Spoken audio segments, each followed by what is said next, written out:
trying to get into the business of insurance that I know of. So it's pretty just much laid back. I'll go through some parts of the homeowner's policy, some of the perils. I know she mentioned you guys looked at that possibly. You know, I can go through and talk about homeowners insurance, but sometimes it's easier if you guys have questions right away to just ask. I don't know your background 100% on what you've looked into or talked about. You know, one thing about homeowners insurance is there's many different sides to it that you can get involved in. There's insuring a home itself. Like myself, I'm a homeowner. And then you can get into where, on top of that, you're insuring your contents of your home. Contents of your home can be anything from your tables and chairs to your clothes, to your bedroom furniture. I mean, the list can go on and on. People always ask, what's contents specifically when it comes to a home? The easiest way I can explain it, you buy a home, anything you move in is considered contents, because it's not a permanent part of the house. You can also get into where there would be other structures in coverage. For instance, if you have a garage that's not attached to the house, there'd be coverage provided for that garage. And then you can also get into the liability side of it. People sometimes don't know that a homeowner's or renter's policy will provide liability insurance for protection for you. Anything that happens outside of the home, for instance. One example I use this time of year is it's hunting season. You go out, you're pheasant hunting. Maybe you read in the paper there was a couple guys that had got shot with a gun. Your homeowner's liability would help provide coverage for that person's medical. Or if they decided that you were negligent enough, they want more money. So those are kind of the parts of a policy. Like I said, I'm very informal, so if anybody have any questions in relation to how a policy works, anything of that nature? Does renter's insurance cover something like that too? Yep. When you go on vacation, your stuff gets taken? Yep, renter's insurance. And the thing with renter's insurance, and a lot of you probably rent, there you're not insuring the structure that you're living in. You're only insuring your own stuff, your own personal belongings. She mentioned if you go on vacation, yes, if you go on vacation, your personal belongings are covered. And one thing to kind of note about that is all that stuff that you know put in your car to go somewhere is going to be covered on a homeowner's or renter's policy. Anything from your suitcase full of clothes to a laptop, computer, your cell phone, that type of thing. I don't know if you've talked about auto insurance or not. But one thing I touched base on last year when I did this is that stuff wouldn't be covered on your car insurance policy because it's not something that's permanently attached to your car. So if you got your computer in there and somebody steals your computer, you can't get coverage for that off your car insurance policy or your auto policy, we call it.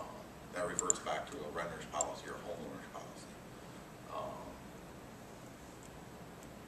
But yeah, I mean, you go on vacation, it's usually, most companies will cover 10% of what's on your policy. So, for instance, a renter's policy, let's say you got $20,000 of contents coverage on your policy, 10% of that's $2,000, you go on vacation, you're going to have coverage for up to $2,000 for any personal belongings. Now to go along with that, your policies are also going to have what's called the deductible. Renter's policies, we usually go around $250, $500 deductible. And what that says is, say somebody breaks into your apartment, they steal some stuff, computer, TV, anything of that nature, the company will pay for the amount of the losses minus that deductible. So if you had that $250 deductible, they determine you lost $1,000 worth of stuff to theft, they'll pay you $750 to make up for that. And depending on what kind of items you have, there's replacement cost coverage, which means they're going to replace it for like-kind value at a new price. They also do what's called an actual cash value, or we refer to ACV, or maybe it's an older item, you know, maybe tables and chairs. They would do what they call depreciate that down. So they might say, okay, that table and chair, when you bought it was $1,000. That was 10 years ago, it's probably worth $500 now, that's what we would pay you. There's a lot more that can get involved on the claim side of things, but that's usually how it works. It's always easier than people think it is. People have the misconception that insurance is hard to understand, hard to know how it works, but it's not. It's just a matter of sitting down and going through it. So, like I said, anybody have any questions? I do. I understand, like, on vacation, if she took her stuff, it'd be covered. My question is, my daughter isn't old enough to go to college, but if she goes to college and she's actually in a dorm, like, I don't know, I know we don't have dorms here, but if it was dorm, would she need a separate renter's policy, or would that still be considered, even though hers, you know, like, the bed and everything is theirs, just the clothes, laptop, books, would that fall under our homeowners, or would she need something separate while she was there? You can do both. Good example, like my nephew goes to School of Mines on Rapid. So all his stuff that's in that dorm is covered under his mom and dad's policy.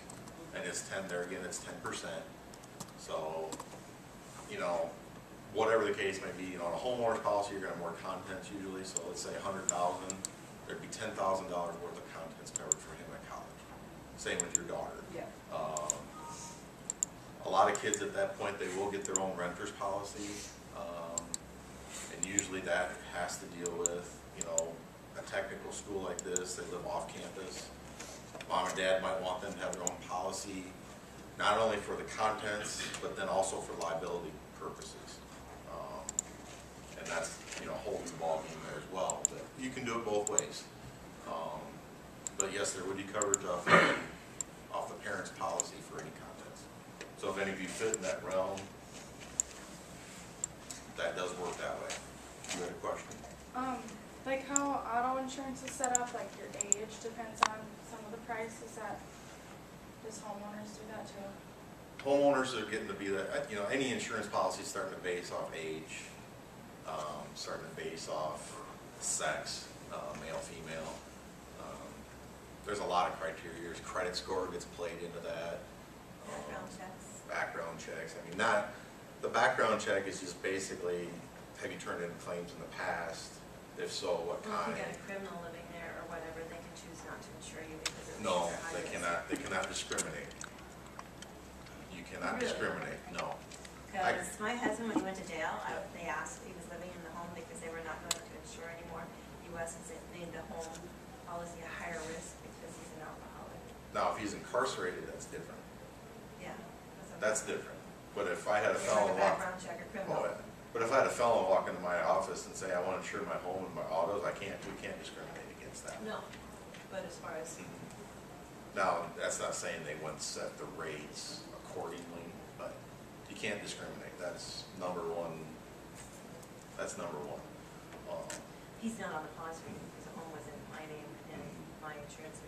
But they had at one point when he went to jail, they told me that he could not live in the home. Yeah, they just wouldn't cover him because there's no need to, because he's incarcerated. So Well, then they said they wouldn't cover the home. Because it would be high risk. That's state. I would question that. I don't need to know the carrier, but I would question that. Did I answer your question? Yes. Okay. What age is like the highest though?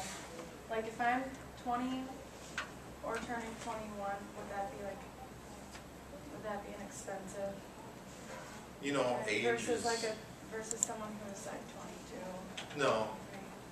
no, it's not gonna matter, especially in a renter's policy or a homeowner's policy. I'm not sure what the individual here talked about auto told you, but renter's policy are basically, for the most part, they're minimum premium policy. We're gonna provide contents coverage for $20,000, usually is the minimum they would allow. And most companies now charge $150